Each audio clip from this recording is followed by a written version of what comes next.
and I worked at Fairhaven. Can I just make fun of you? Yeah, please do. Because your parents must have been so proud. College degree, working in a bike shop.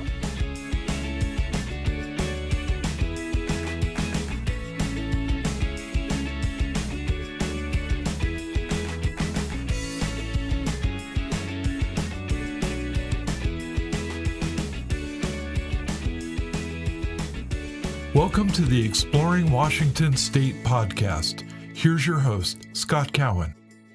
Well, welcome back to this episode of the Exploring Washington State podcast. My guest today is Angi Weston. Angi is the founder of Roots MTB, a mountain bike instruction company out of the Bellingham area.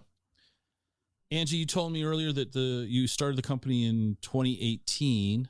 Why don't you tell our audience the backstory here? How did you start a mountain bike training company?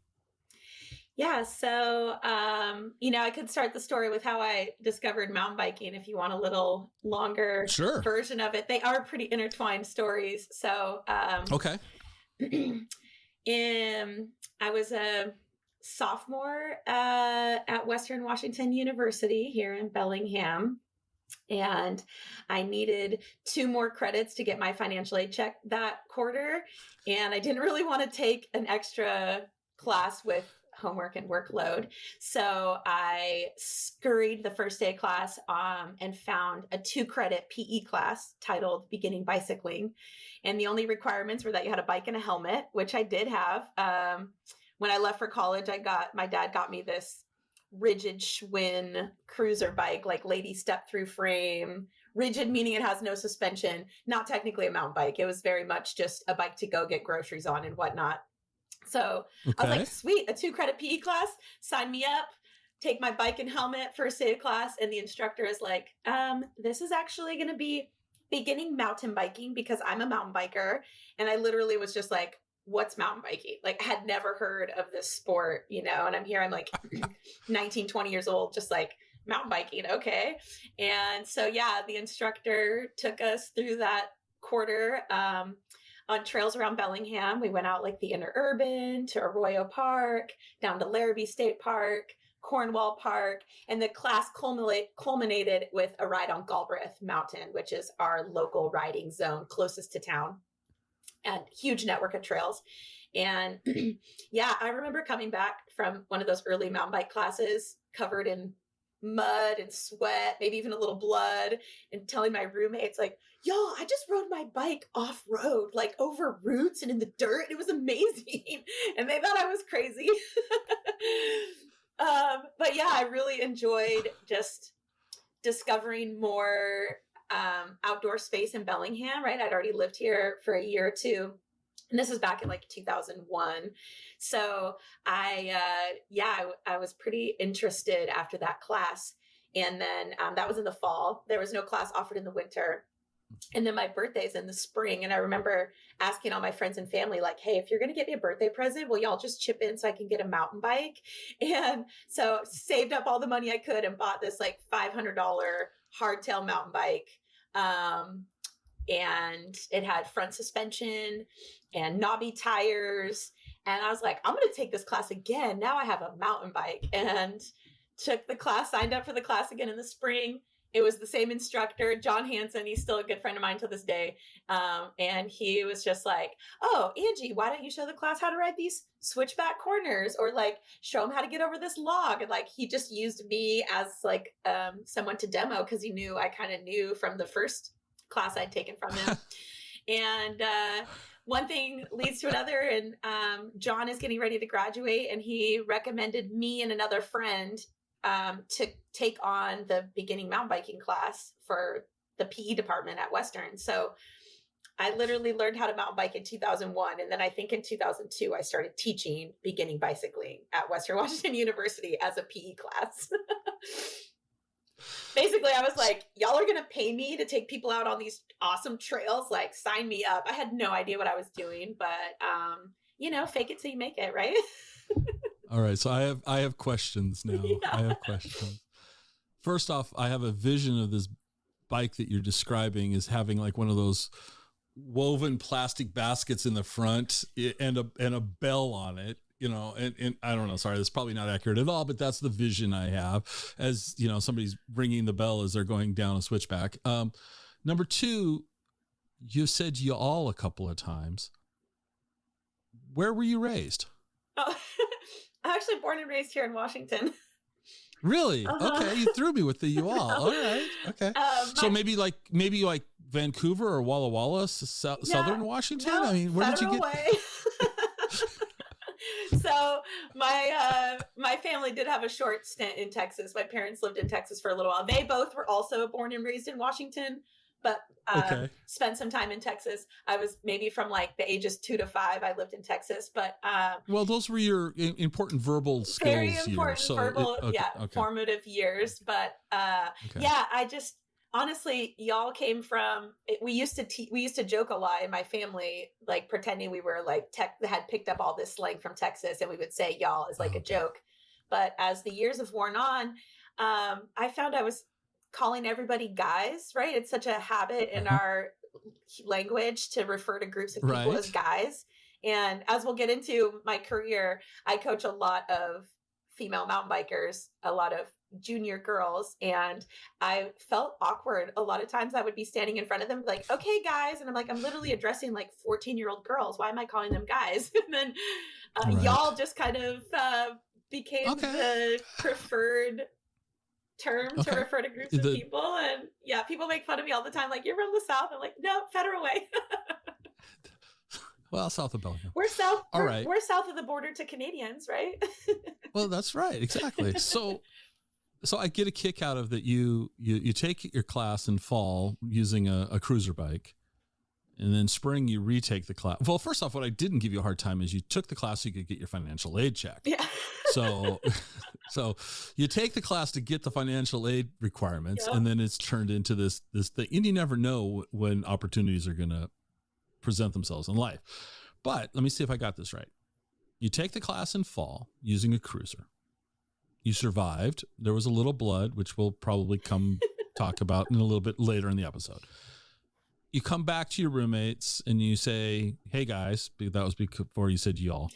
I'm taking this thing off road, blah, blah, blah, blah, blah. Okay. And then, so spring quarter comes, you have a birthday, you do the whole crowdsourcing, if you will. You buy a bike. The instructor uses you as the lab rat, if you will. And then the next fall, you're teaching a class. You're literally one paragraph ahead of your students in knowledge, which is awesome. It's awesome. So, all right. Did you enjoy, and I think I know the answer to this, but did you enjoy teaching the class from the very beginning? Absolutely. Yeah. I was hooked. Okay. And before, let me hang on a second. And what were you majoring in college? Because it wasn't mountain bike training. Or did Western offer that program? I don't know. They probably do now. No, I was, at the time I took on teaching this class, I was undecided. I knew I loved turtles. I'm a big biology nerd. So I figured I would go into biology, but right around that time I was teaching the mountain bike class. I was getting really sick of looking into microscopes because it's a lot of chem and bio requirements to get to where I wanted to be working with like sea turtles and such. So I switched gears a couple years in and ended up graduating with my Bachelor of Science degree in community health. So health education, health promotion. Okay. Well, that kind of loosely ties into what you're doing because it's an exercise activity. All right. Yeah. And I was like, honestly, going through the biology degree, I was like, I need people. I need interaction with humans. So I feel like this was the most sciencey way to actually still interact with people without going straight on to like be a doctor or nurse or something. Okay. Yeah. So you're teaching for Western. You're taking this. You're teaching. So how long did you teach the? We'll call it, PE 101. Yeah. How long bicycling. Yeah. I taught it till I graduated in 2005. So any spring and fall quarter that I could make it work in my schedule, I taught it. And yeah, honestly, you said I was like a paragraph ahead of my students, and that's not even the case.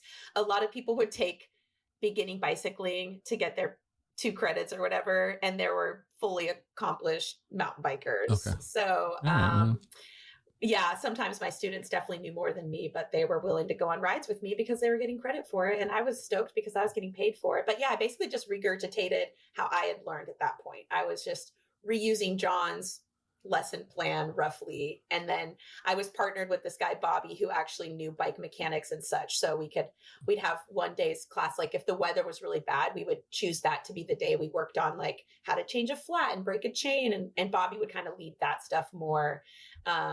So yeah, we tag teamed it. I wasn't flying out there solo, but I did enjoy it. I did have, speaking of mountain bike injuries, I did take my students out one day in a windstorm. And luckily we were stopped sessioning this little section. Sessioning just means like you're practicing a section of trail or a feature or something. Everyone's off their bikes. We were doing this really hard climb, and the wind started to really whip, and we heard branches breaking overhead. And so the group was kind of like in front of me blocking the trail. And I was like, let's get out of the woods. You guys go, go, go.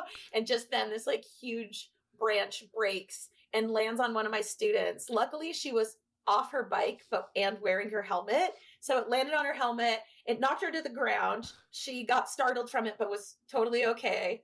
But I was like, that was pretty traumatizing to have a branch fall on a student. And I just remember like we called class then, we pedaled back to campus, and I had to do like an incident report with my boss at the PE department. And I just broke down in tears. And I think that's when I really realized, so this is probably my like 5th or 6th class with these students under my watch. And that's when I realized like, wow, people's safety is in my hands. Like this is a pretty major thing. Like I kind of just been like, oh, I'm teaching mountain biking, whatever. And from that point forward, I think I took it a lot more serious because I realized the injury that could be involved in such a sport. Okay. So you graduate from Western, and it says here on your bio, it's like you've been coaching mountain biking skills since 2002, which we now know as Western, and that was beginning bicycling, and is level 3 certified through the Bicycle Instructor Certification Program. Mm-hmm.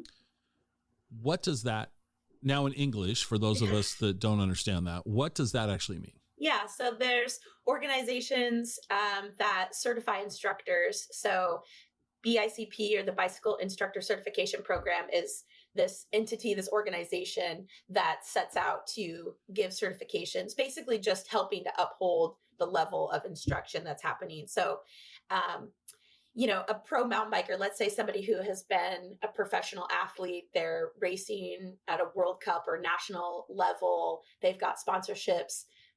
A lot of folks would be like, oh, great, you're so good at this. Why don't you teach me how to do it? But the reality is they might not actually be very good at teaching mountain biking. They might be really good at doing it themselves.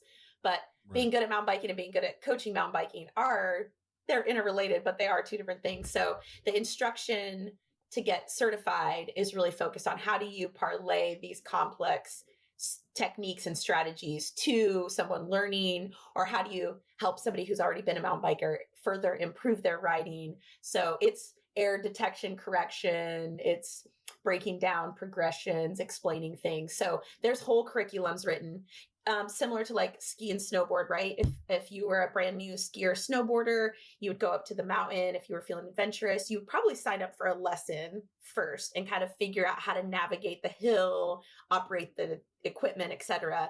And so ski and snowboard instruction's been around a long time, hundreds of years. And side note, while I was in college, I also did snowboard instruction up at Mount Baker. And because I taught snowboarding up at Baker. So I was like, oh, I kind of like teaching these sports I love. So all right. Yeah, I got into instruction actually formally through snowboard instruction. And then at the same time started this mountain bike class started teaching this mountain bike class at Western. And when I graduated from Western, I started working in a bike shop. And I worked at Fairhaven. Can I just make fun of you? Yeah, please do. Because your parents must have been so proud. College degree, working in a bike shop. Totally. Sorry, I just couldn't let that one go. No, I'm glad you just pointed that out. Yeah, it's funny. No. When I graduated from college, I applied to jobs all over the country. I was like, sure, I could live in Kansas or wherever. Like I wanted to be a college health educator. So my internship and stuff through college was with the prevention and wellness department. So I was queued up to be this, work on a university campus, help students navigate making healthy choices in their early adulthood years, which seemed like very formative years for me and my health decisions. So I was on that track, and, turns out they don't really hire people with zero experience to do these like big fancy university jobs. So I got a job at the bike shop to just pay my rent while I was looking for other jobs. And I had never worked retail before. I'd never worked wholesale, like industry side of things. It was a bike shop and a ski and snowboard shop. So I got this job to pay my rent and ended up totally falling in love with the industry. I was like, oh, these are my people. Like, I'm learning so much about the gear I love to use and these sports I love. So, while it wasn't necessarily the job I was heading to, I think my parents saw how much I loved it. So they were proud. Oh yeah. I'm totally kidding you. I mean, I went to Central, and I dropped out before graduating because I got offered a really good job. And I lasted exactly 89 days because of the 90-day probationary period. And then, so I found myself out of college and in Seattle and unemployed. And I asked my dad for help, the company that he worked for. He was in sales. And I said, well, they need people in the warehouse. Can't I just work in the warehouse this summer, make some money, and, I'll find a job while I'm working in the warehouse, No, you don't want to do that. No, Dad, I'll pay your rent for a couple of months. So here you are, a college dropout with 89 days of job experience.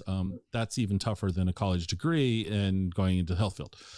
So totally. Long story short, my dad made an introduction, and then 7 years later, I ended up leaving that warehouse job. So I spent 7 years doing this job. That was not the journey I think my parents were planning on my college experience to do. So I tease, but it's only because it reminds me of my life.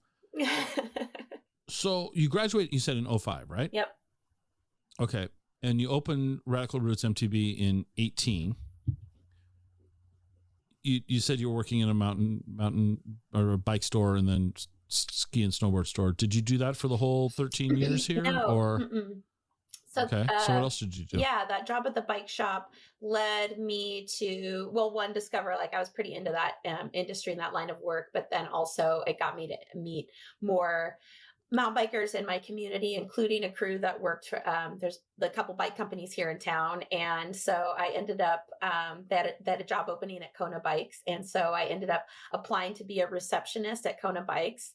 And so I actually took a pay cut from the bike shop to go be a receptionist at Kona Bikes as a wholesaler. And within a year of that job, within 3 months of that job, I was inside sales support. And then within a year, I had my own sales territory and became a sales rep for Kona Bikes. And that job lasted a little over a decade. Okay. And that bike company's in Bellingham? Mm-hmm. Yep. Because with a name like Kona, I would think Hawaii. Right. That's why I know. They did name themselves after the Hawaiian Islands, but they have no real relation to it. I think just, 4-letter word is a great brand name, right? Right. Okay. What led you to go away from sales into this training institution? Yeah. So, through doing my job in sales, I actually had, my sales territory changed over the years, but initially it started with a lot of states in the Midwest. So, I was on the phone one day with a shop in the middle of Indiana, and the service manager there was like, "Hey, you should talk to my wife. She puts on the Midwest Women's Mountain Bike Clinic, which is the country's largest clinic for females to attend to learn how to mountain bike." And I was like, that sounds awesome. So I called up Tanya Julia-Rett and I was like, "Hey, Tanya, I'm the Kona rep and I'd love to come to your event." And she's like, "Great. Do you know how to teach mountain biking? I could use more instructors." And I was like, "Totally. I taught at Western Washington University," right? I was a bona fide mountain bike instructor in my mind. So traveled out. This was probably 2007 or 8-ish, 2000. Yeah, somewhere in there. I traveled out, probably 2008. I traveled out to Brown County, Indiana, which actually has some great mountain biking outside of Bloomington, Indiana. And luckily, Tanya partnered me with an actual certified mountain bike instructor for that weekend event. And I got to see their method. And I was like, ooh, that's cool. Like, they're really effective. They know their stuff. I was like, there is more method to this madness than I was giving it credit for. And it's so funny to think back now. I was like, working on my snowboard certs to not realize that you could also do that in mountain biking. I really needed to like see it to make that connection. And after seeing this certified coach just crush it over the weekend, I was like, okay, yeah, this is what I want. I want to pursue my certs. So Okay. Back then BICP was just, was the International Mountain Bike. It was like, I can't even remember the acronym now, but it was an International Mountain Bike Certification Program. It's gone through a few iterations since this time, but yeah, it's all the same. Well, the curriculum's been, updated, but it's all pretty much the same base of work and ethos of teaching. So yeah, I started getting certifications just because I thought it was cool. And I was like, I don't know. I feel like I love teaching and I love mountain biking and I love my job as a sales rep, but I'm just going to kind of do this for fun and get better at it. So so in 2010 is when I got my level 3 cert. And yeah, it's just kind of what I did as like a side gig or like moonlighting. I used to always say my job as a sales rep paid my rent, but my job as a coach paid my heart and soul. Like, it really gave my 9 to 5 grind at the desk kind of a little bit more meaning, because now I could, I can, I was the rep for West Virginia, and West Virginia has this incredible mountain bike park, Snowshoe Bike Park. And my first trip to Snowshoe, I found 2 women to ride with in my first weekend of Snowshoe. And I was like, how would y'all feel about doing a women's weekend here? And they were like, let's do it. So yeah, in 2009, I started the Snowshoe Women's Downhill Clinic and ran that event for 12 years before I passed it on to some East Coast coaches that now run it. But I would basically just turn my sales trips into or I would like plan my sales trips for Kona around events I wanted to put on or coach at in the country. So yeah, through the Midwest and Mid-Atlantic, I ended up kind of piggybacking my sales trips with fun coaching events, or I'd have a really great bike shop, a great account of mine. And I'd be like, hey, is there anything I can do extra for y'all? Do you want to hold a women's weekend event? So I would just go to a bike shop. They would help me organize, and I would just train women at the shop, women in the area on mountain bike skills. And it was cool because my clients loved it. My bike shop, the bike shops that I worked with would really appreciate that I kind of had this little extra something to give their clients and their community. So it kind of just started to like turn into this thing I did as a side hustle, which essentially meant, my 3 weeks of paid vacation from Kona, I never actually went on vacation. I just would work events in that time off. So I was kind of burning the candle at both ends for a few years in there. And there just got to a point where my energy arc for coaching was still on a climb, on an ascent, and my energy arc for being a sales rep and doing that whole rigmarole was on a decline. And I just I got to this point in 2017 where I was working so hard and all these extra hours, and I was really good at being a sales rep. Anyone I would meet and I would be like, oh, I'm a sales rep for Kona. They're like, oh, that's my dream job. I was like, gosh, I have this job that people dream of. And I'm like getting really burnt out on it. So yeah, in August of 2017, I basically proposed to the owners of the company, like, hey, here's this idea I have on how I can like evolve my job here and transition out of sales and maybe more into marketing. Maybe we can put on these like women's clinics, or I can, build up these female ambassadors so we can really start to grow the sport. Because like being a female mountain biker in the early 2000s was a very, not a very common thing. Like I would definitely end up at trailheads or up at Whistler Bike Park or like Snowshoe Bike Park and be one of very few females that I would see on the trails or in the lift lines. So I just started to grow this real passion in making the sport more accessible, especially to women or anyone experiencing a barrier to get into the sport. So I had this big proposal I gave the owners, and I was like, there's no way they can say no to this. And then they were like, oh, we just really want you out your desk selling bikes.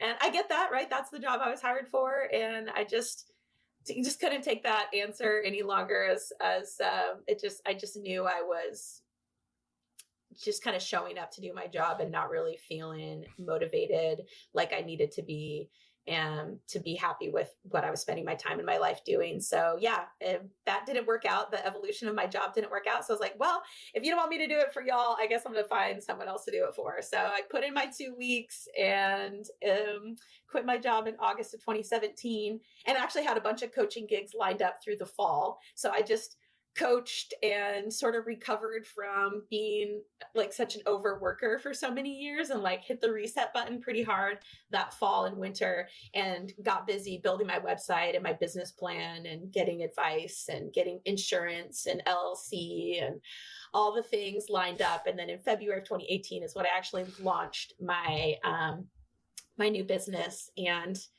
oh yeah, I forgot to mention that pretty much immediately after I quit my job at Kona, another bike company here in town, Transition Bikes, they approached me to ride for them. They were like, we love what you're doing. Can we bring you onto the team? And I was like, let me try one of your bikes first and make sure I like them.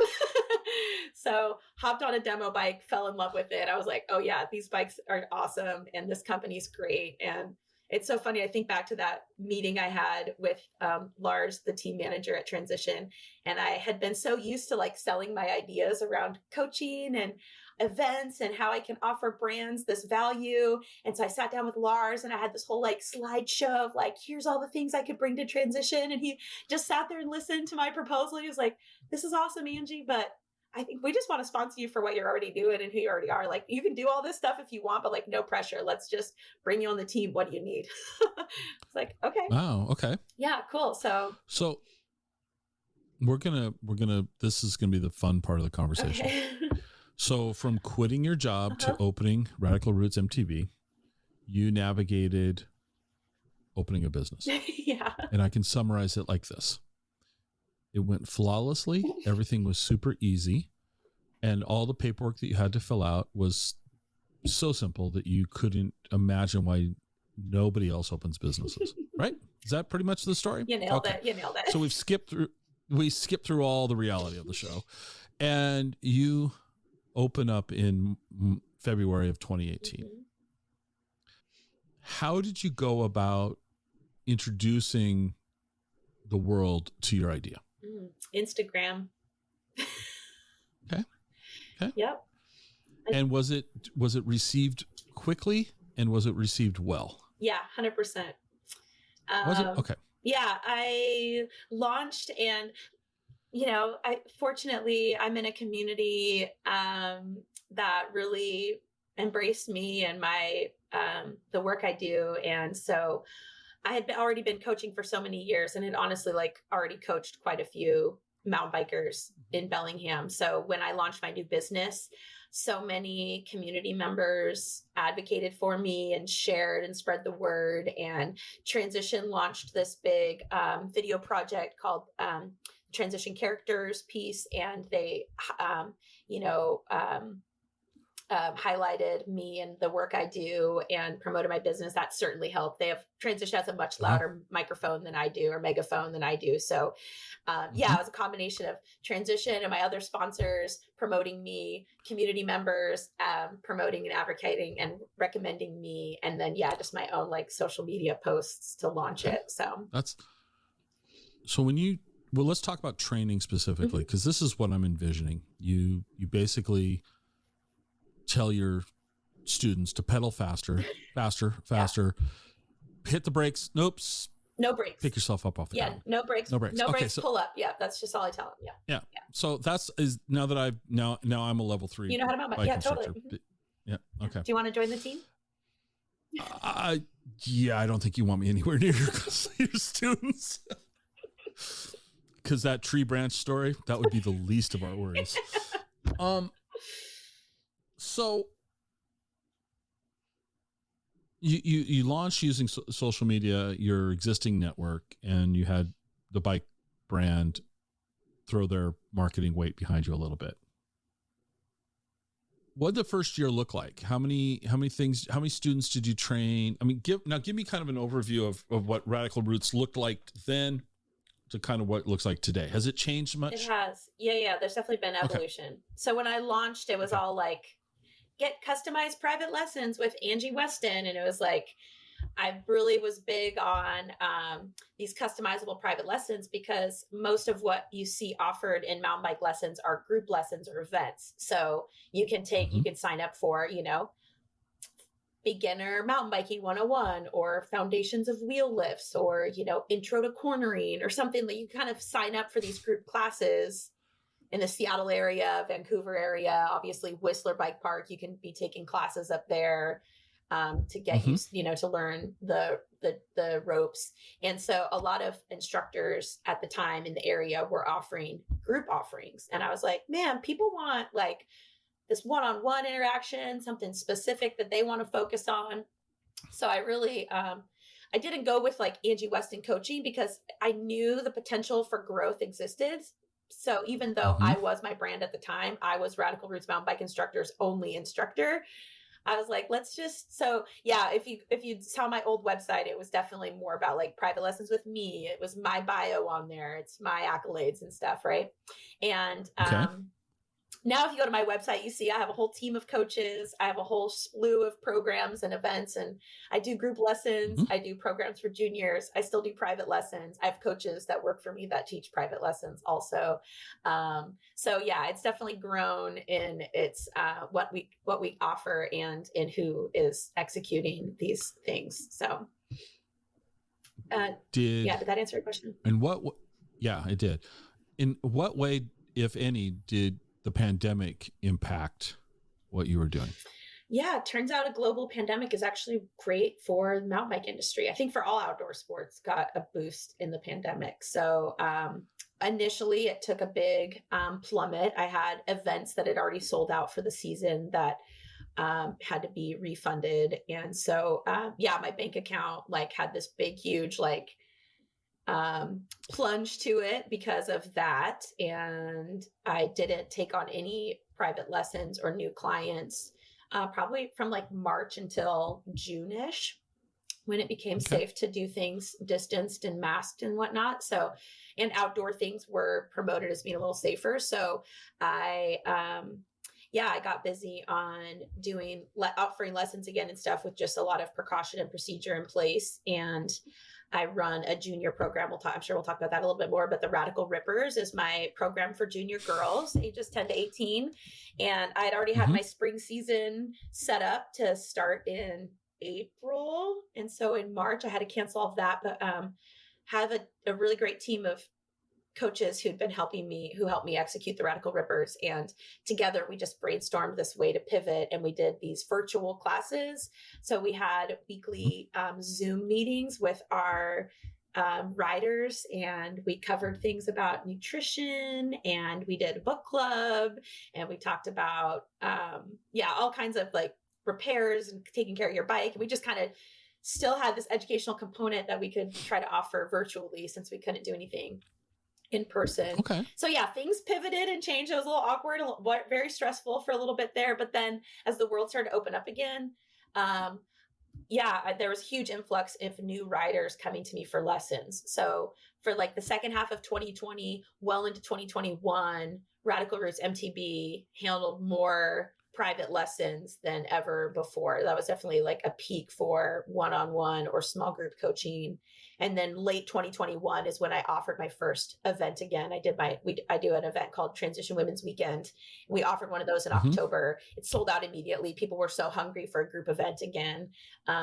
This year I'm seeing it kind of mellow out a little bit. It's definitely tapering. People have a lot more events and things to pick from in general. So it's not quite the frenzy that it was last year, but definitely still an uptick in riders. And the whole, scare about don't get injured and the hospitals are clogged, don't send yourself to the hospital, I think really also helped increase interest in getting lessons. So it was weird times, but also pretty all right for business once we figured out how to do it safely.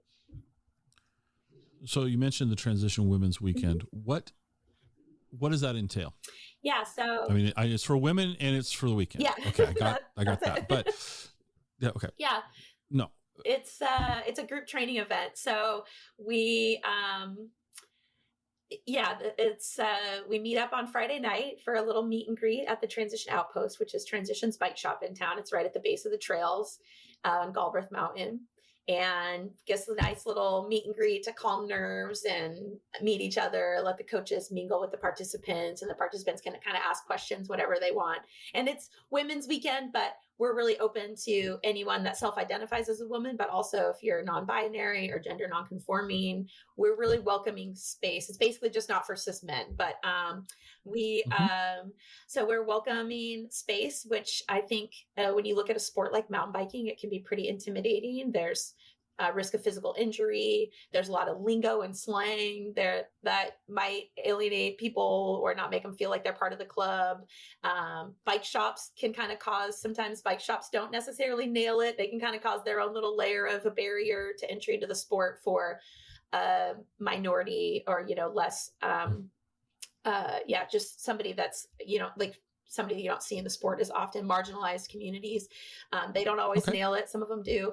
And then just, the equipment, navigating trails, being out in the woods, like there's kind of a lot to it. So I just try to, this weekend's all about just kind of bringing folks in to get them comfortable with the sport. Or if you're already a mountain biker, a lot of times you just like working on your skills amongst other riders that kind of look like you. And so, we bring the women together. We do the meet and greet Friday night, and then we meet up Saturday morning and we go through what we call skills and drills, or in our grass room, right? We use a grassy field, a really safe space, minimize some of the consequences of practicing some of these skills. At Radical Roots MTB, we have what we call progression props. So like fake roots and ramps and things like actually adding obstacles to the grass to start to learn timing and execution of pretty critical moves, braking, wheel lift. You said earlier no braking. Yeah, you said no braking earlier. It is a joke, but like the mountain biker that Macy isn't a coach often gives the advice to newer riders, just like you need to use your brakes less, or just like go faster. Because in some situations, momentum is your friend, but obviously if you don't know what to do with that momentum, it can be very dangerous. So we definitely teach proper braking. We even teach classes on how to bail. I've got these gymnastics mats I pull out in the grass, and I'm teaching adults how to tuck and roll out of things, because you just, as an adult, you really like spend most of your life avoiding hitting the ground. So mountain biking is an inherently dangerous sport. So if I can teach you how to properly fall, I might be able to reduce your risk of injury. So we go ahead. Yeah. I want to interrupt you now.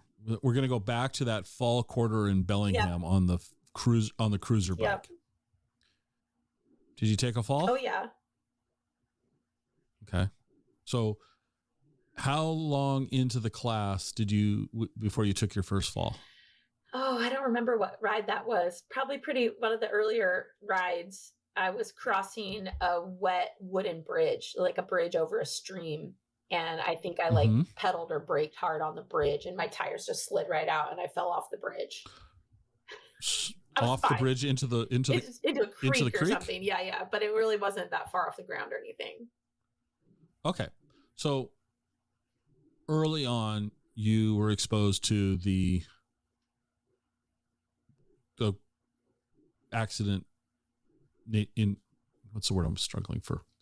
Kind of the reality that this sport is you're going to end up on the ground at some point in this sport, that your bike is going to not cooperate. It's always the bike's fault. Totally. And you're going to end up on the ground in some capacity. Okay.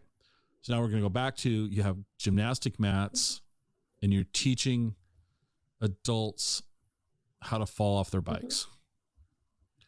I want to make fun of that so bad, but I just do. But explain to me, because are you having them like pedal towards the mats, or what? How does one learn to fall off of a bicycle? Yeah, just like any skill, we teach it in layers. So we start with just, if you're intimidated to throw your body down to the ground, understandably so, we'll start you on your knees. So you're just kneeling and you tuck and roll onto the mat. So we're learning how to land like on our shoulder. Basically think of like your arms and shoulders making a big hula hoop, and you're trying to disperse the impact through that hoop. So you're not hitting your head, you're not putting your hand out. causing a foosh, right? I coach a lot of nurses and doctors, ER docs and stuff come to me for lessons because they're smart. They don't want to get hurt. They see all the injuries on their end. So I learned a foosh is a fall on an outstretched hand, right? It's an acronym for fall on outstretched hand. So that's a very common injury in mountain biking. A lot of broken collarbones, dislocated shoulders, broken wrists, things of that nature. So if you can tuck and roll and disperse that energy, you're a lot less likely to hurt yourself. So I teach proper tuck and roll. It's kind of this idea of like, yeah, if you crash on your bike, I mean, things happen. It might happen so quickly, you have no time to respond. However, if you don't ever practice a tuck and roll, your body doesn't realize this is an option for you. So by practicing it, you're just kind of giving yourself the chance to maybe use it in the heat of the moment should you need it. But nothing's guaranteed, right? So start from your knees, tuck and roll onto the mat, get a feel for like, okay, that doesn't really hurt. I get the idea of the motion here, what I'm aiming for. Then you do it from your feet. And then I have this technique we call the stab and roll, where you do ride up to the side of the mat on your bike. You lower yourself with your foot, so you're not actually crashing like we do it as safely as possible, but you're getting practice at actually letting the handlebar jab the ground and take the impact. And then you turn that into your tuck and roll. So it's pretty amazing how simple it sounds. And even when I demo it to people, they're like, oh yeah, I got it. And then as soon as their bike starts to go down, they stick their hand out, right? They like try to grab the ground with their hands. It's like, nope, you got to redo it. So letting the bar take the impact is a great strategy for helping reduce booshes. So we go over all that. Yeah. Okay. And any sport that has a foosh, that's just a cool, when we talked on the phone before recording this, right? And, you know, when you said foosh, I just go, I got to figure out how to work that into this conversation. That was my one thing I wanted to work in, and you've done that. So awesome. Sweet. Yay.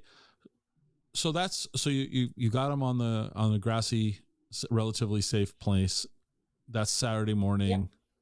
Yep. How's the rest of the weekend then go? Transition feeds us all lunch. We do a big sandwich bar, like build your own sandwich. We've got one of the things I'm most excited about is our DIY trail mix bar. So we got a little bar with all the different trail mix ingredients you could ever want. And you get to like scoop them into your baggie in the portions you want, zip it up, take it out on the trail with you. So after lunch, we go on a trail ride and actually start to practice on trail session, get some real life attempts at these new skills we worked on in the grass.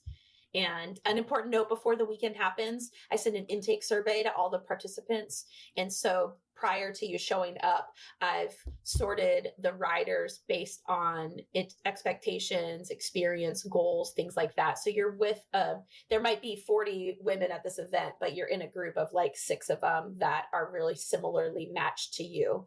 And you have a coach and an assistant coach with that group. So you're working on your progressions with your group. You're going out on your trail ride with your group, but then we're doing our lunches and meals and stuff together as a big crew. Yeah, because if you were a relative novice, it would be, in my opinion, very intimidating to be paired up with a semi-pro, totally. fearless rider who's, Yeah. And if you're one of our groupies and you've come to 6 Transition Women's Weekend events, you've learned a lot at that point. You're ready to move on beyond the basics. So you can get in a group that maybe has a little higher pace and gets to some more complex skills if you're ready for it. And so how often do you run this event? Once a year? A couple times a year. Yeah. So I guess I'll finish. So after we ride Trail Saturday, we come back to Transition headquarters. We do some more like education chats. I'll teach demystifying your suspension. So mountain bikes are the suspend riders, right? There's front and often rear shocks. There's a lot of setup to those. So, and it can be pretty overwhelming, complicated, intimidating. So I do a little class on setting up suspension. I've got one of my favorite body workers, this gal in town, Caroline, who is an old Pilates teacher and acupuncturist and just genius about fine tuning the body. And she does exercises on like hips and shoulders and mindset and all this. So you can kind of choose your little afternoon session off the bike to learn more. And then, Transition feeds us all dinner. So we all get together at the like employee lounge upstairs at Transition headquarters and have dinner and social time and drinks together. And it just, one of my biggest missions with Transition Women's Weekend and with my big events is to grow this community of cyclists. So we can do that on the bike on rides, but it is really nice to have off the bike time to like chat and socialize and get to know each other and just kind of find your people. And then Sunday we do it all over again. We do the skills and drills in the grass, lunch, afternoon ride, and then it's high fives and farewells and exchanging phone numbers and such. So that's kind of what the weekend looks like. I do a few of these a year. Obviously, like I started with a couple in 2019. They went awesome. I even did one in Vermont that year, Transition Women's Weekend East. Then the pandemic hit, and then I got one in 2021 in the fall. And then this year I've hosted one out in North Carolina already and one here in Bellingham. And actually this morning I just opened Reg for our October event in Bellingham. So if this sounds like something you're into, I don't know when this podcast will go out, but if it's not sold out by then, you can sign up for Transition Women's Weekend happening October 8th and 9th here in Bellingham. Awesome. So I have a question. So you're North Carolina. Are you shipping a bike from Bellingham to North Carolina, or do you get a bike there? How does that work for you? Because bikes don't go on airplanes very well. Yeah, I fly with my bike all the time. They make special bike bags. So you take the wheels off and twist the handlebars and zip tie everything down or Velcro everything in place. And yeah, so I fly with my bike when I go do those events. And then another great perk of the Transition Women's Weekend event is that you get, we have a fleet of demo bikes for participants to try. So if you want to throw your leg over a new bike for the weekend, you can do that. You don't have to. By all means, whatever bike you show up on is totally cool, assuming it is safe and works and fits you.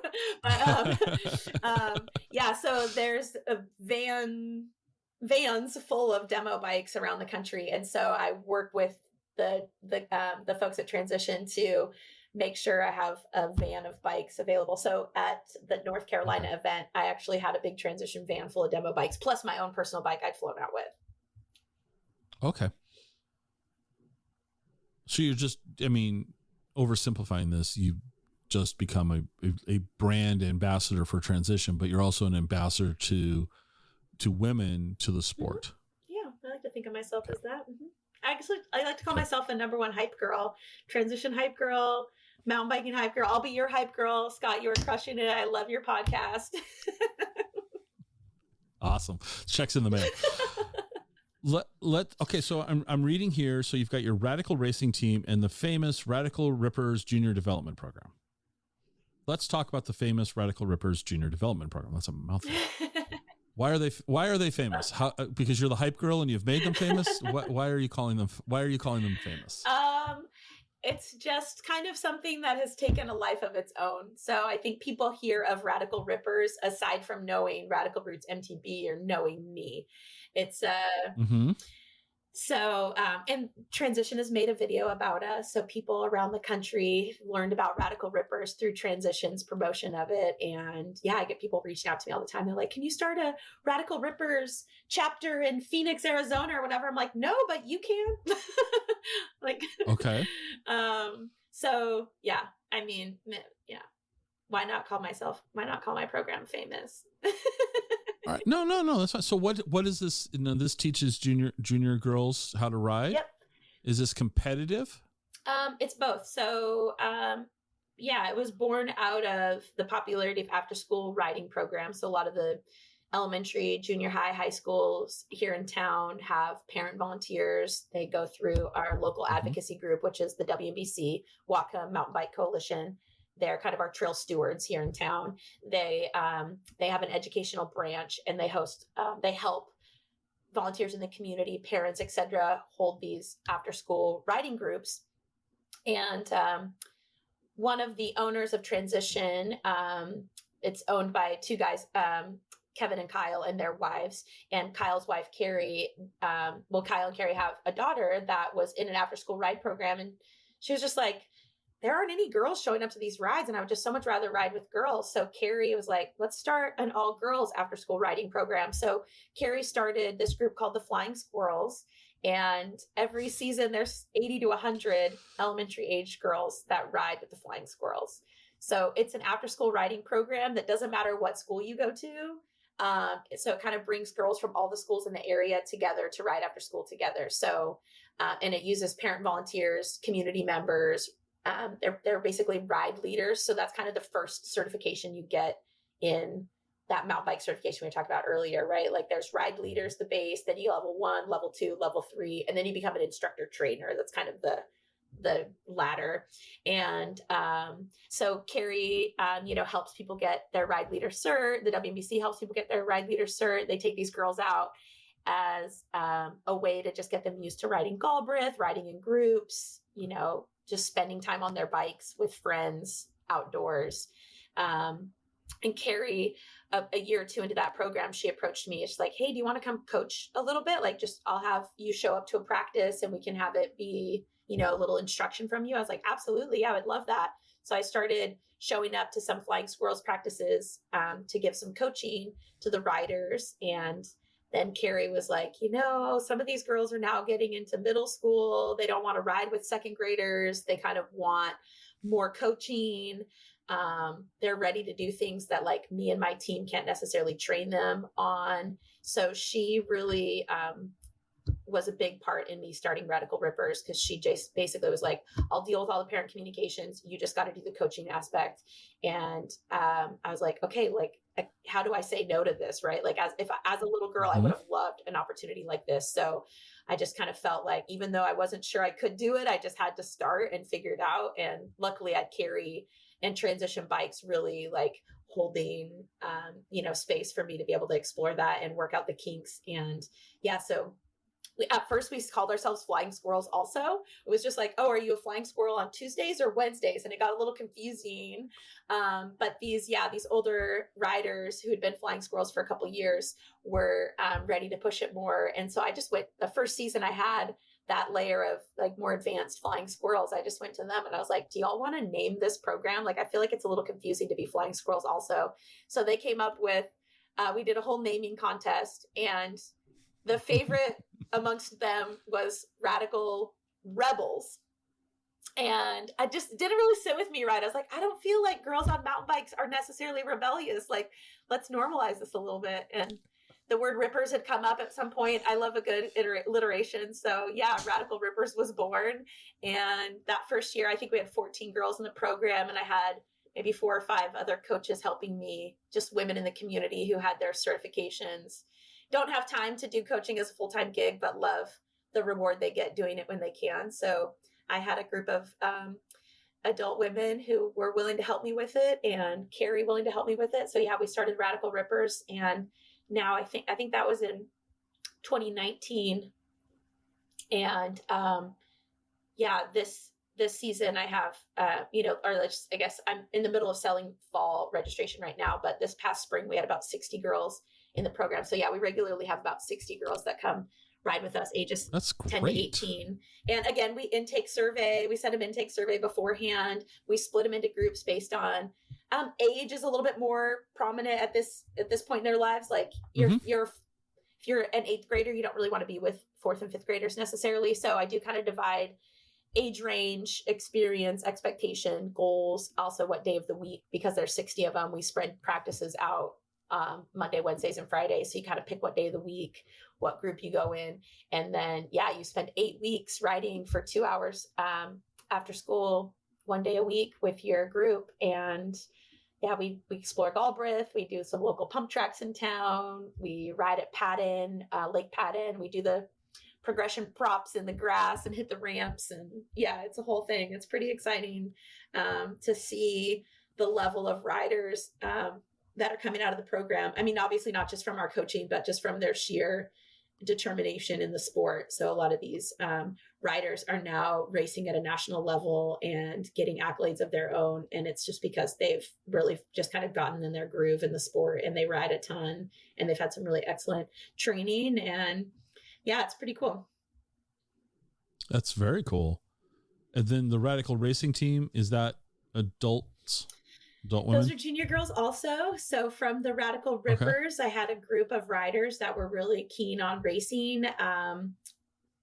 There's regional events, national events, as well as like the WBC I was telling you about, our local trail advocacy group. They hold a Wednesday night race series called the Wacom World Cup races, and they're not actually World Cups, right? That's just what we call them. But the local race series, really a couple years ago, hardly had any girls showing up to it. So the more experienced Radical Rippers came to me and were like, we want to start we want to be on a race team together. And they cornered me one day at practice and they were like, Angie, we have to do this. And I was like, okay, like I've never run a race team before. I've barely even been on a race team, but okay, like let's figure it out. So there's this real rad racer in town, Courtney McFadden. She's raced professionally for over a decade. She's traveled the world racing her cyclocross and XC bike. And so I partnered with Courtney and a couple other women in the community, and we started a race team. So Radical Racing grew, started last year, basically because they forced me to. No, it's also because, obviously I love the idea of supporting these girls with whatever they need to grow in the sport. And there's a real interest for racing. And if I can foster any kind of team environment, progression, intentional practice, goal setting, all of that stuff, like I'm into it. And the race team seemed like a really great way to be able to do that. No, it sounds very cool. These shows don't have any set length of time, but we could talk for a long, long time here. So let's transition to though something that you said. Well, I'm slowly moving around your website today. I'm looking at your, you've got a headline here that says Our Radical Approach. And I see two women seemingly facing off on bicycles like they're going to joust or something here. This is really very, they're kind of, the woman that I can see facing me is kind of got this intense look at the other person. Is that other person you, by the way? I don't know. That person has long hair, so it might be you. Our Radical Approach. There's a placard that says Linda on it. Linda, she's great. Yeah, so that's Linda's on her bike, and I am the rider with my back to you. I'm just standing on the ground holding Linda's handlebars. But do you see how at first glance though this looks like you're facing off? Okay. I love that. Seeing this through my eyes, obviously I was there, so I know what was happening, but seeing it through eyes that aren't familiar, I can see what you're because you can't quite tell. Yeah, it's just so our unique way of offering fun, safe, mega progression sessions. Mm-hmm. And then in very small print, like the disclaimer, because progression doesn't have to be painful or boring. We got you. That's almost like the, side effects may include instead of small stuff. So walk me through what progression means in a training session for you. So just a little insight. There's this kind of saying in mountain biking, right? They're like, oh, if you're not bleeding, you're not trying hard enough. Or if you're not crashing, you're not trying hard enough. There's this kind of like tough guy, like, it's just a flesh wound.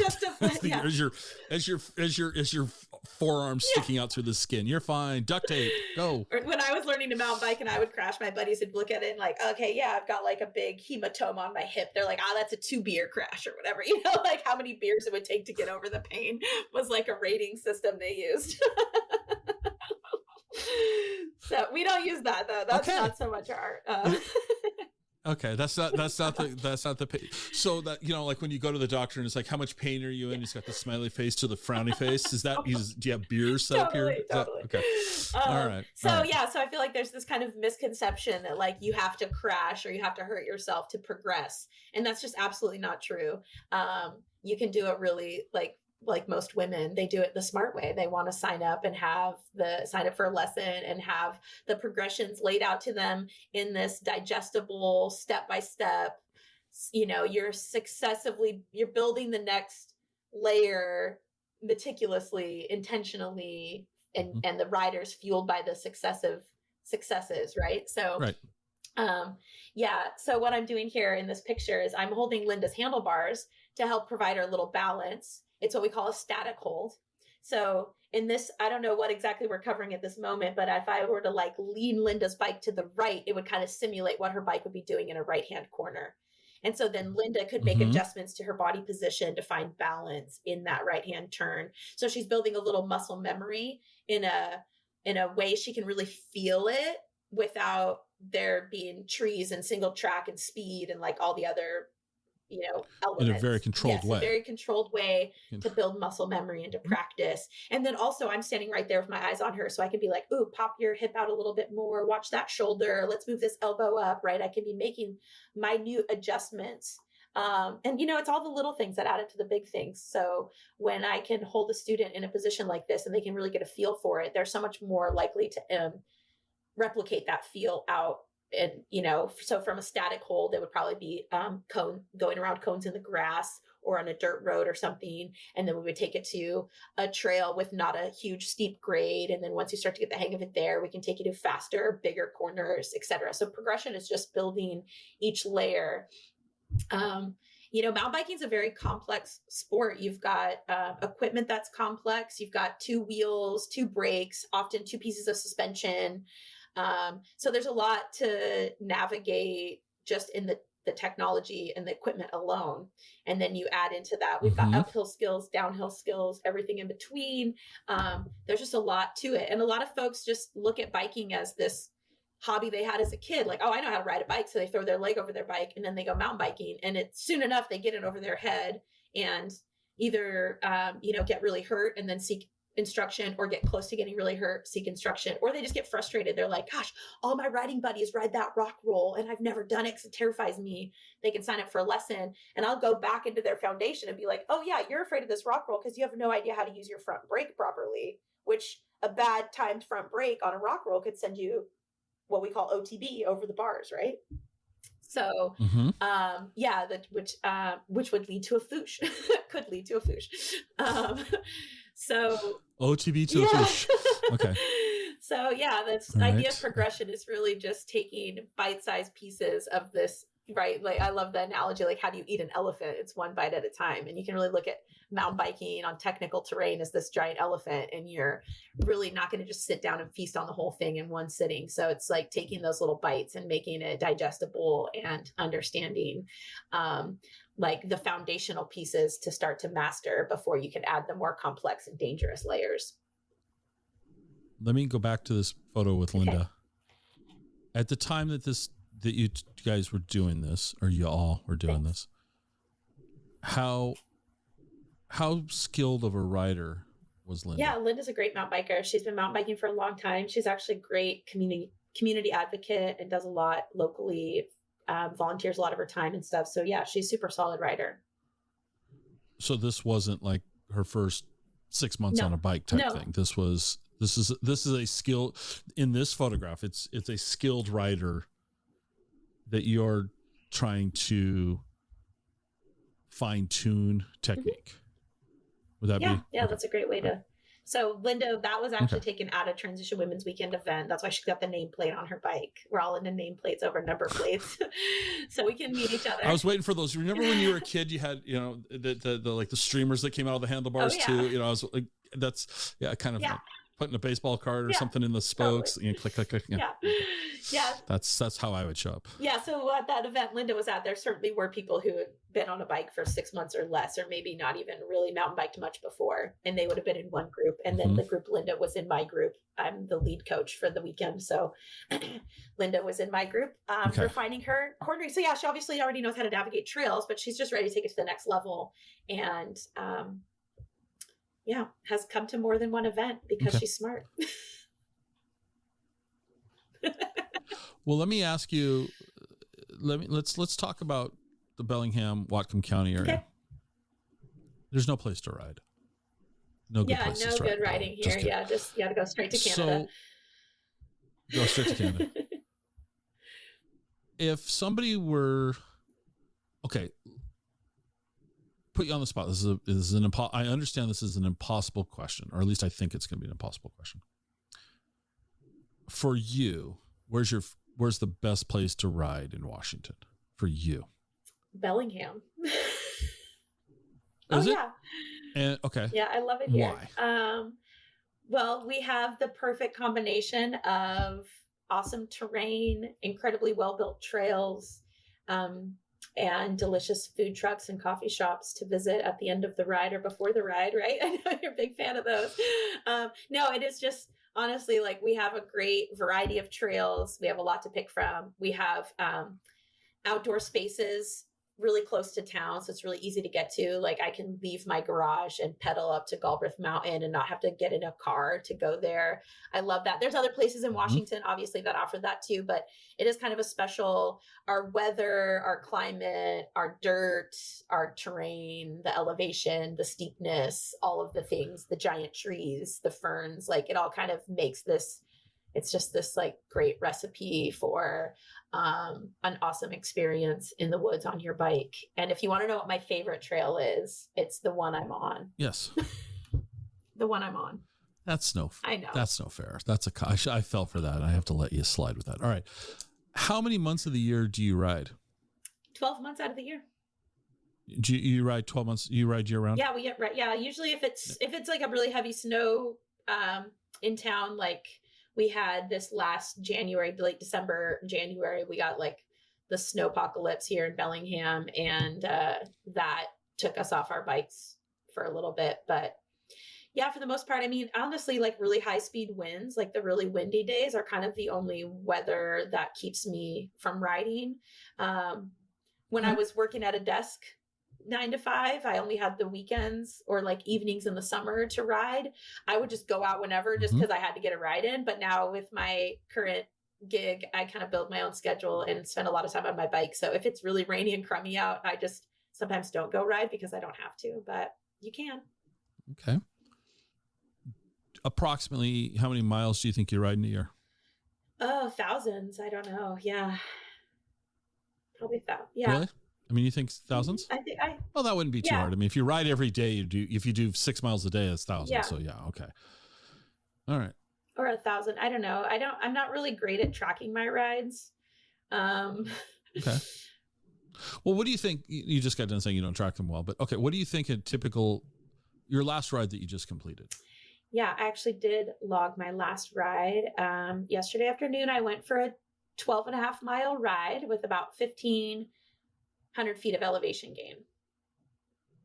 Okay. Is that typical? Yeah, that was just or is that extreme? That was just like a little, and 2 hours to pop out for a little ride, left from my house, pedaled around Galbraith and came home. Yeah. Okay. All right. For Radical Roots MTB, what do you want the future to look like? What's next? What's next?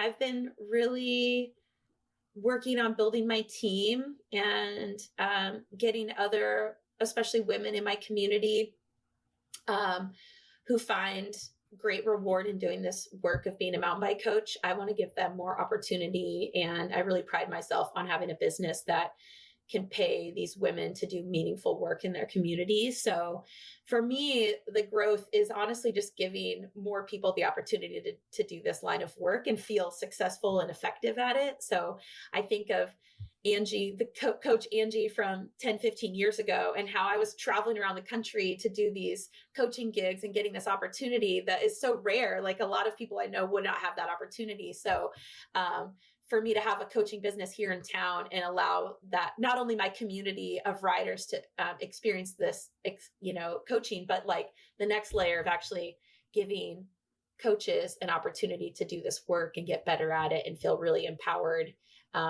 in executing this job of being a coach. I just think that's so cool and gives me so much pride. So yeah, I mean, the future is just like building my team, building my programs, reaching more people. I mean, I wouldn't mind if it's spread outside of Bellingham, but honestly, I don't even think it needs to. Bellingham is such a mecca and attracts enough people from out of town. I have clients from all over the country that come to Bellingham to get training from me and my coaches. So I just want to be doing more of that. And yeah, see Radical Racing really take off. It would be super cool to grow that team and just have another space for young girls to, push themselves and gain some real life experience in a safe and supportive atmosphere to lead into these strong, independent women that we know the world needs more of. So, yeah, I'm on a page.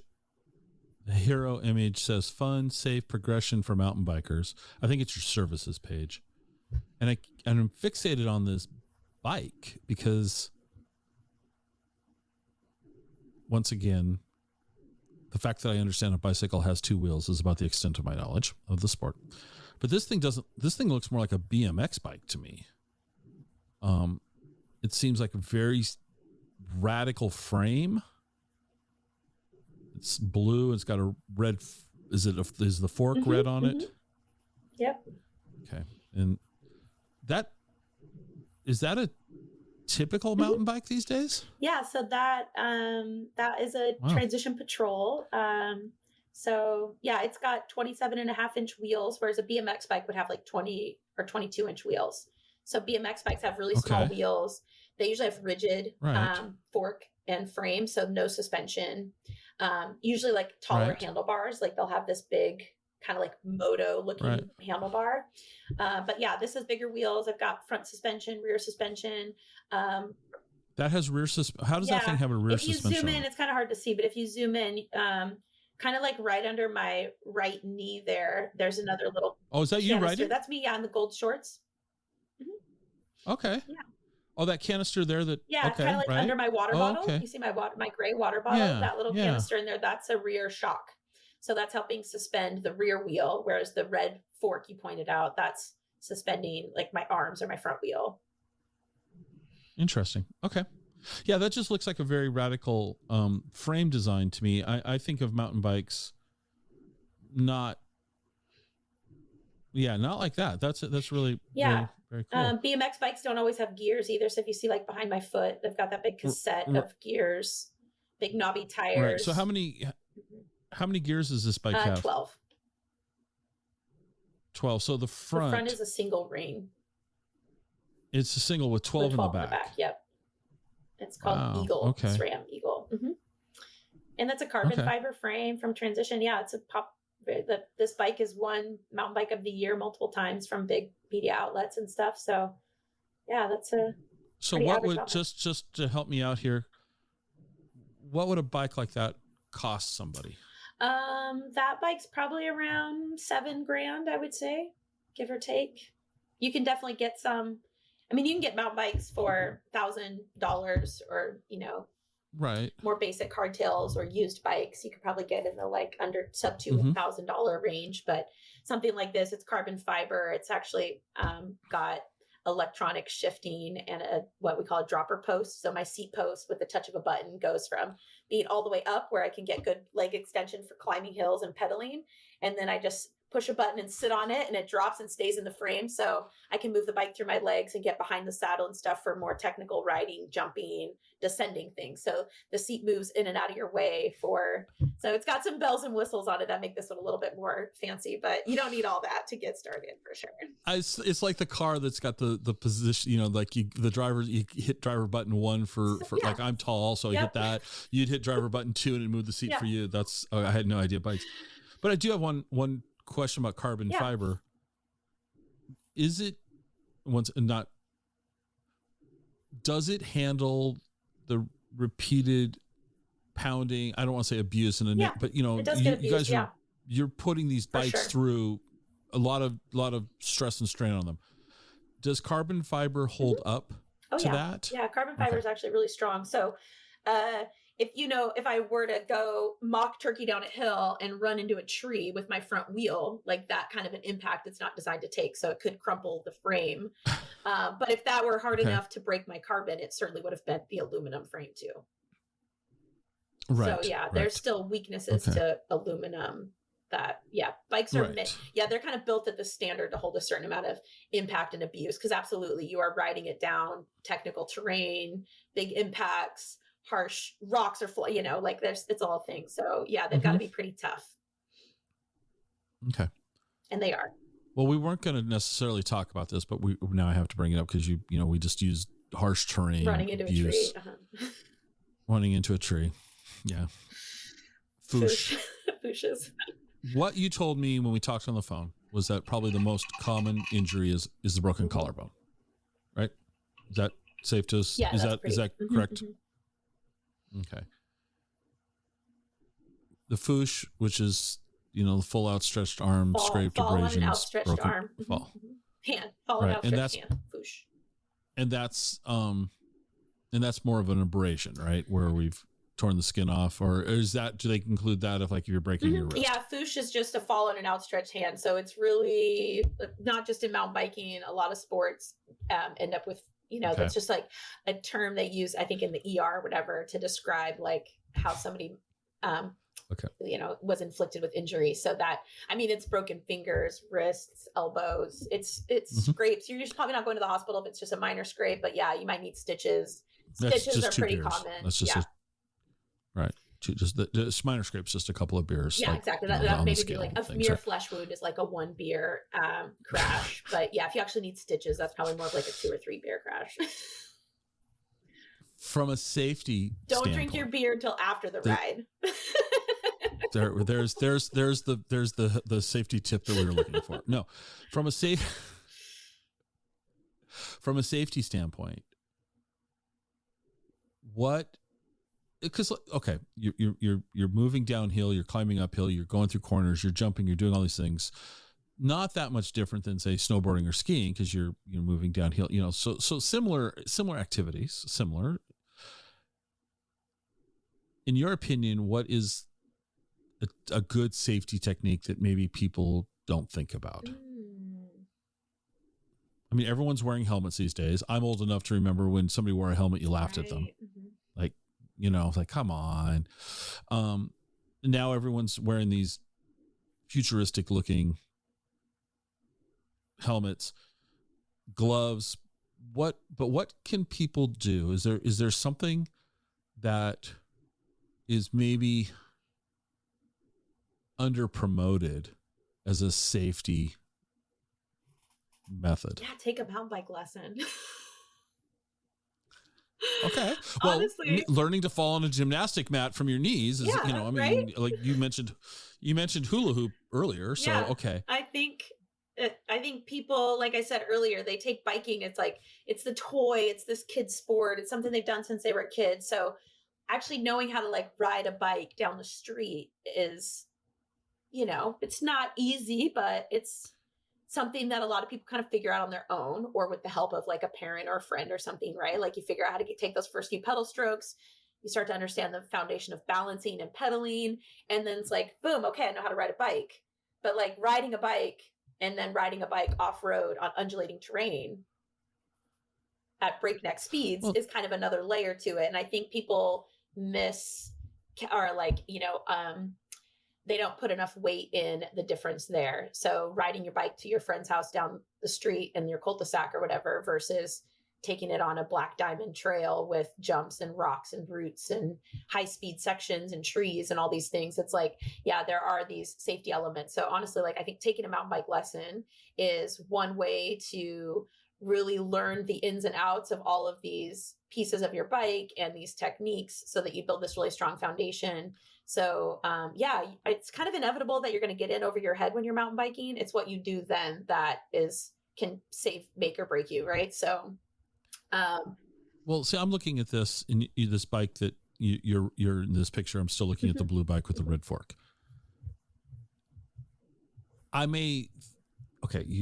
It's different that if I were riding a bike from my house to my friend's house versus taking a multi-$1,000 device out. I'm not going to take my insert name of consumer brand, say Schwinn, no disrespect to Schwinn, but my bike that I bought at Walmart versus a bike that's the price of a used car or higher, right? I mean, I would think if I were investing this money into equipment, that I would also want to know that I could get the most out of that equipment, because I'm not going to take that multi-$1,000 bike to ride to my friend's house. That just seems like taking a semi to 7-Eleven to go, buy milk. It's a little bit much. When you train people, are you seeing, do many people come to you after they've had a fall and then realize this, or do more people come to you to prevent that first fall?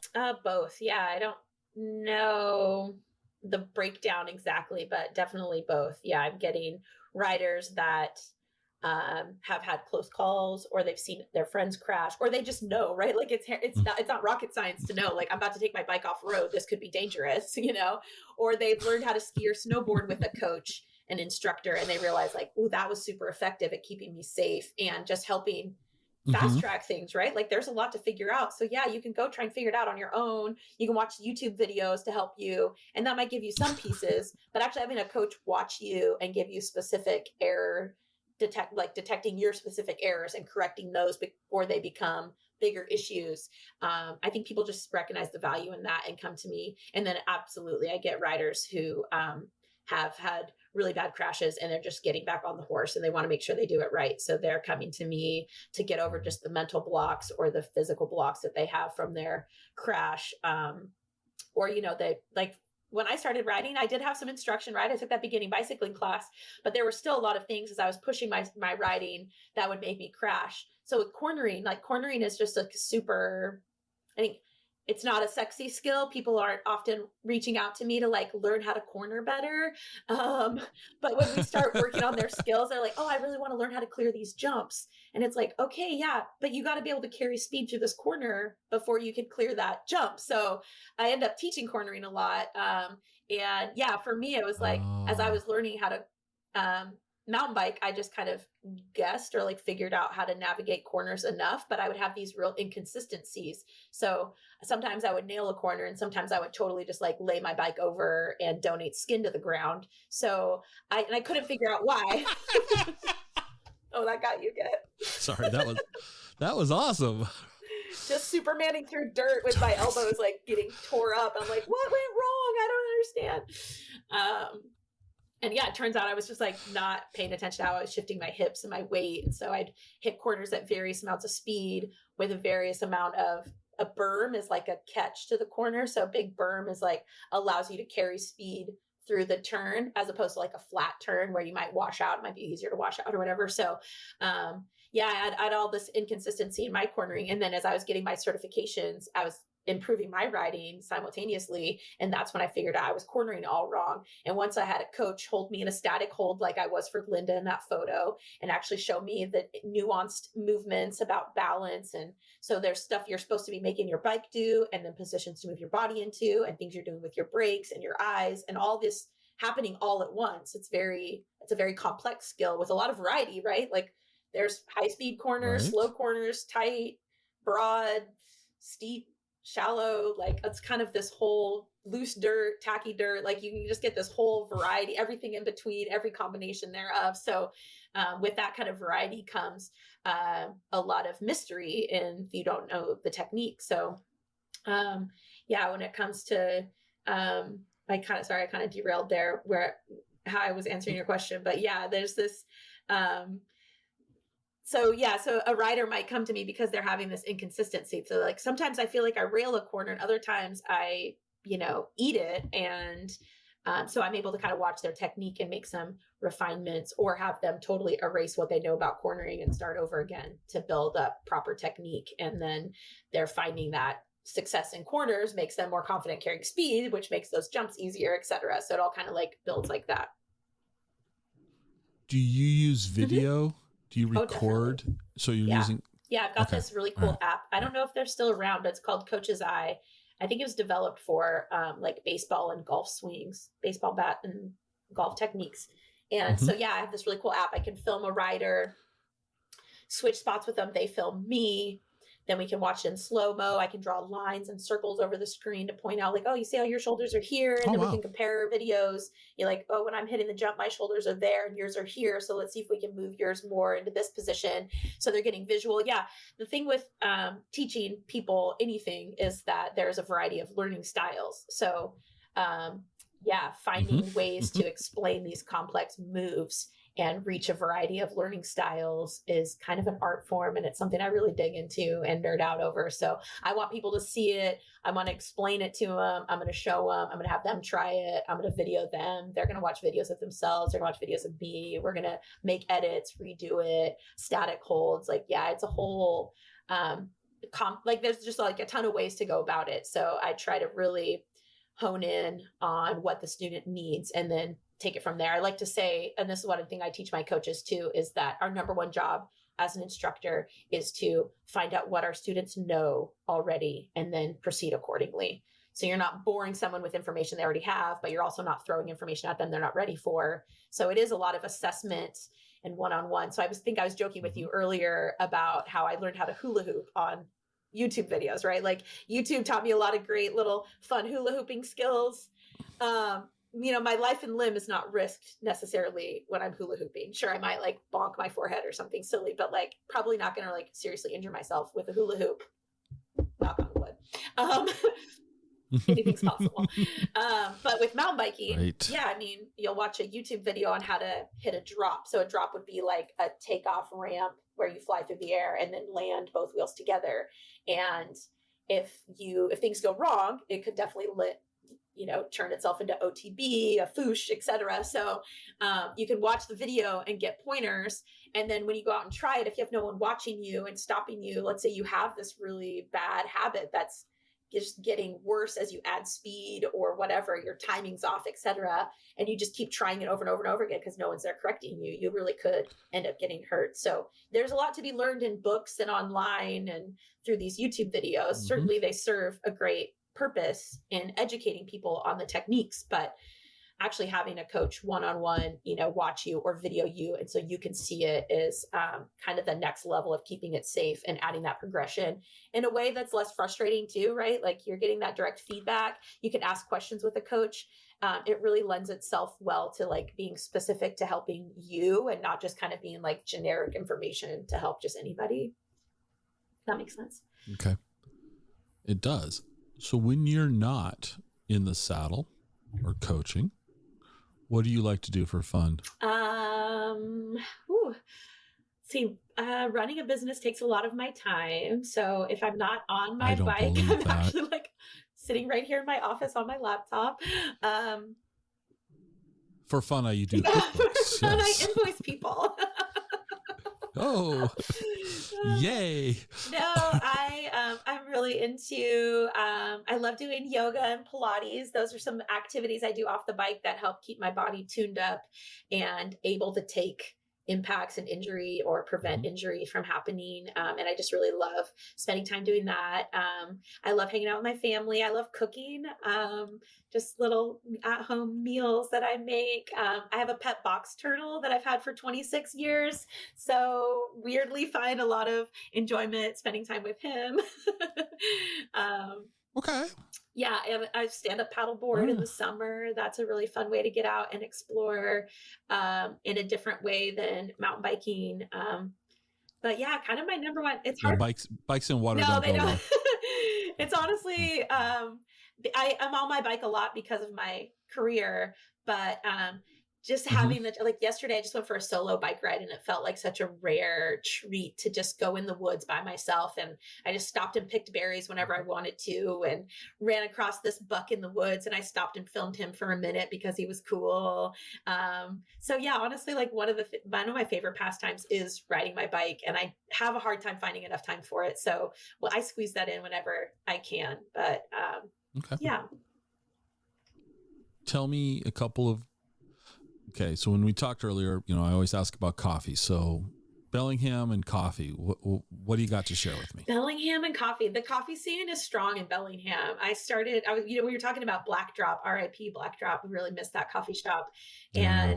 And I make cold brew lattes at home for myself a lot. And so I don't go out to coffee quite as much as I used to, but because I've kind of got my perfect little recipe that I like here. But I really do enjoy Banter. They were Anomaly for a while, but now they're called Banter. They have delicious coffee and really good breakfast burritos.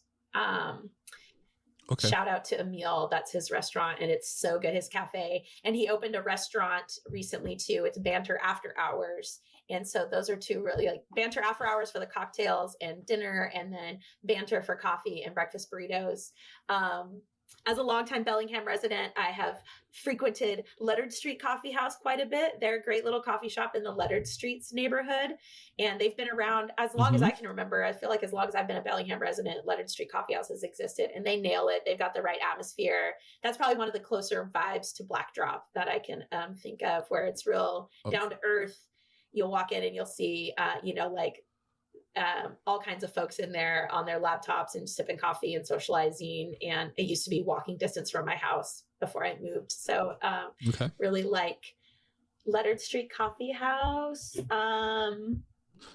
Your cold brew. I'm gonna rewind the cold brew for a second though. So what coffee roasters do you use for stuff Bellingham at home? coffee roasters. Yeah, they have this blend. I want to say it's like the Viking blend or something. I'll see exactly what it is, but they have like this.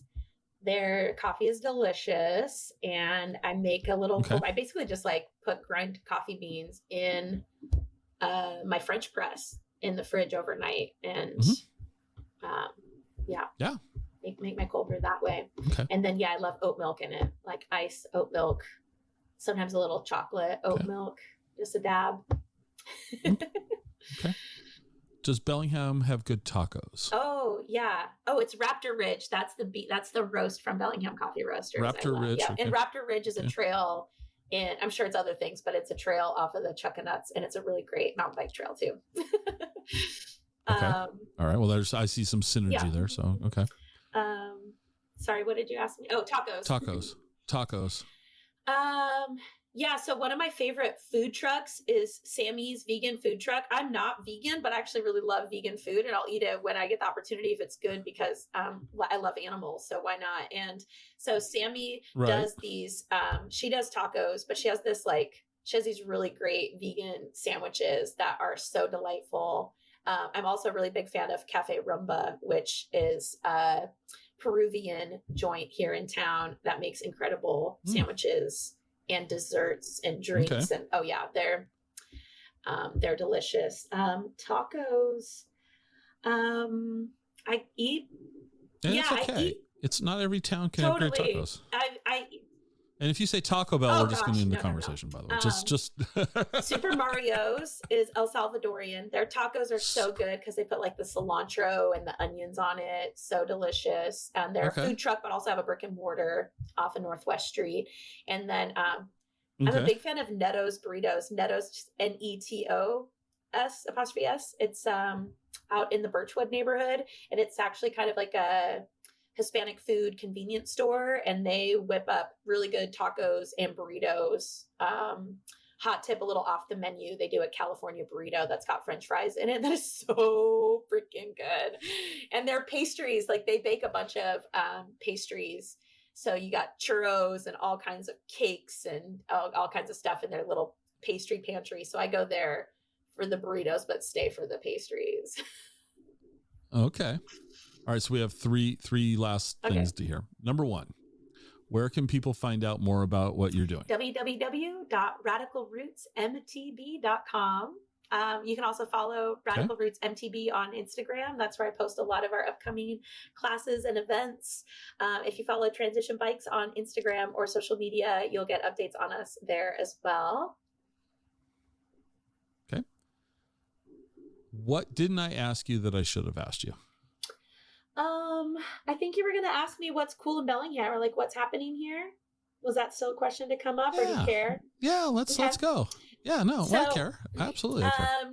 Transition Bikes has launched this new thing we're doing once a month. It's called a barrier breaking ride.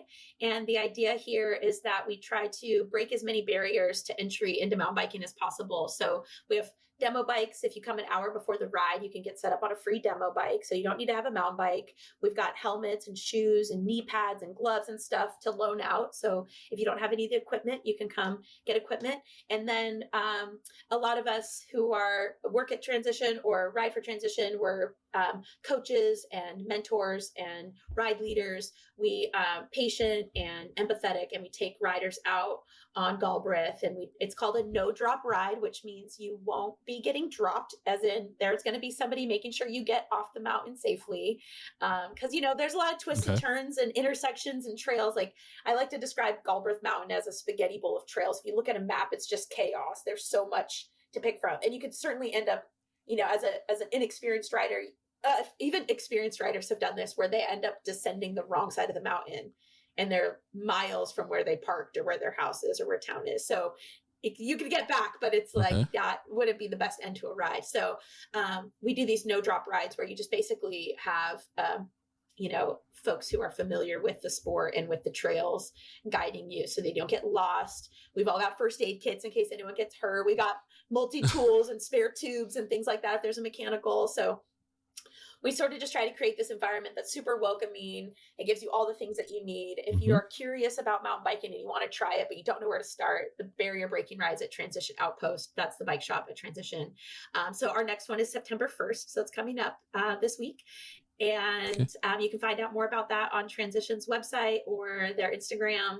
Basically, we meet at the Outpost. If you want a bike, come around 4:00, get set up on a bike, and the ride heads out at 5.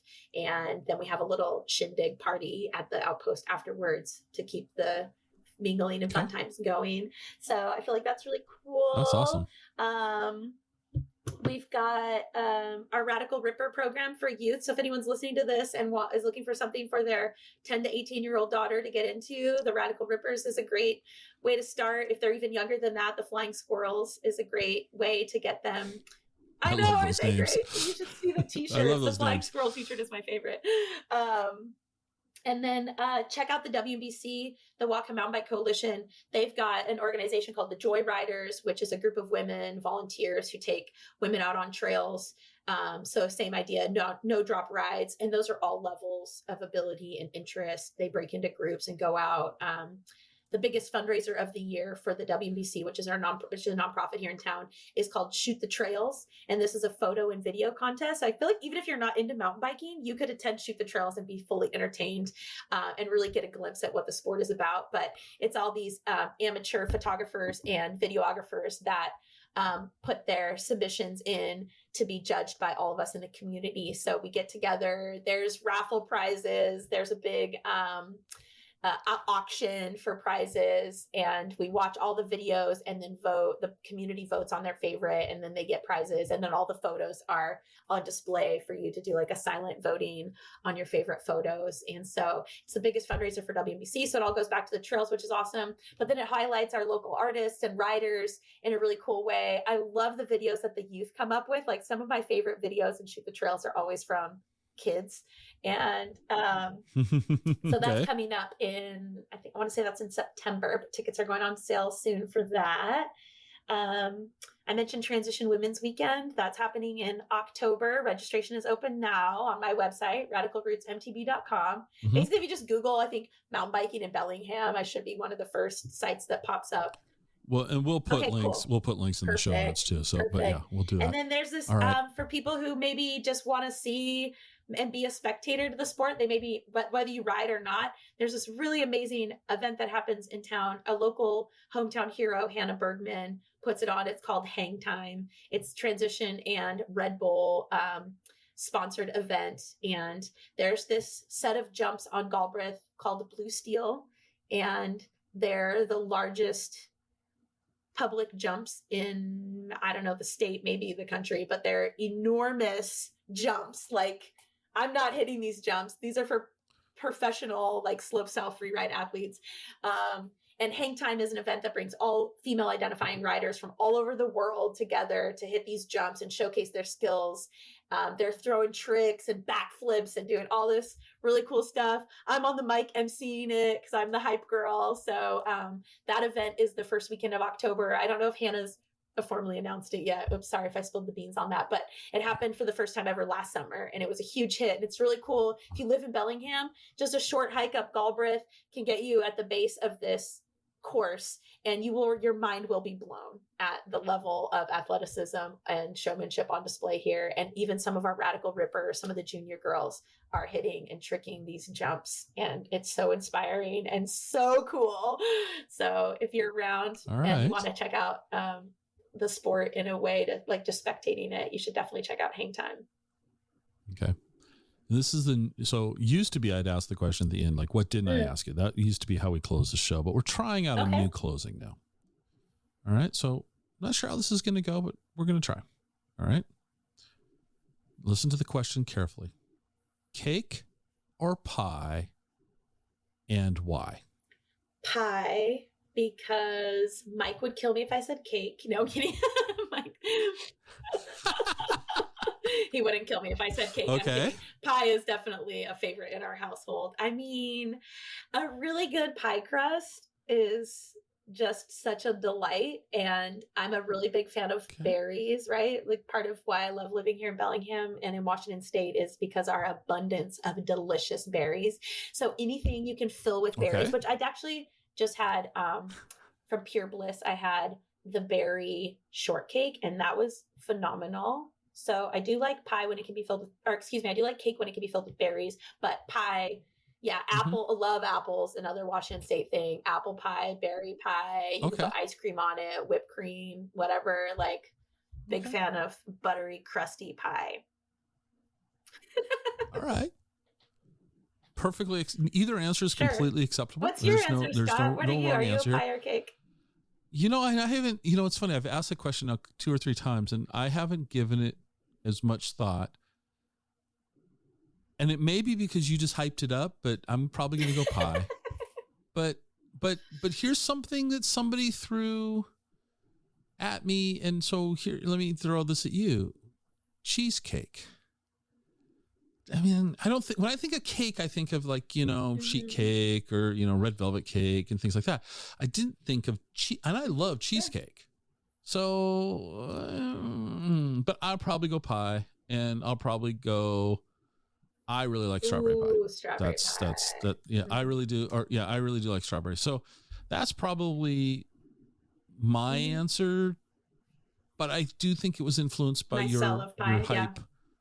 Yeah, you might, had you hyped up red velvet cake or something, I might be saying cake, to be honest. So you'll just have to listen to future episodes and see if I waffle. And you know, also another. Yeah, I might just waffle. Right, waffles. Now those are legit delicious. See, I'm not a waffle fan. No? I'm not a waffle fan. They just have so many little buckets for syrup and butter. Really, that all those little pockets. See, I don't like. See, I don't like maple syrup.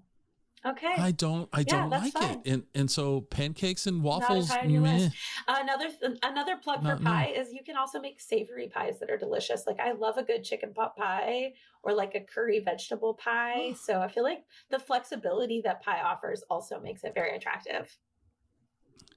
Yeah, I don't think chicken pot cake would be very good. Yeah. Okay. On that note. All right. Well, Angie, thank you so much for doing this. This was a lot of fun for me, considering I know next to nothing about the sport, and so it was informative. I've enjoyed it. I've learned a lot. Let me know if you want to try it out, Scott. You'd be in good hands. We got you. I have troubles walking. I don't know. You put me on a 2-wheeled device and ask me to pedal and steer at the same time, and then you might as well ask me to walk and chew gum. It's just not going to go well. Believe it or not, I'm better on a old. bike than on my feet, too. I'm a little bit of a klutz in real life. But the thing is like I'm old and bones don't heal. You know, a broken collarbone would set me back for months. Nobody wants to break bones. It would just be awful. Right. Okay. Well, thanks so much. Thanks, Scott. I really appreciate this. And I love what you've got going on here. And thanks for highlighting the cool things that our state has to offer. Because it's just awesome. I really appreciate it.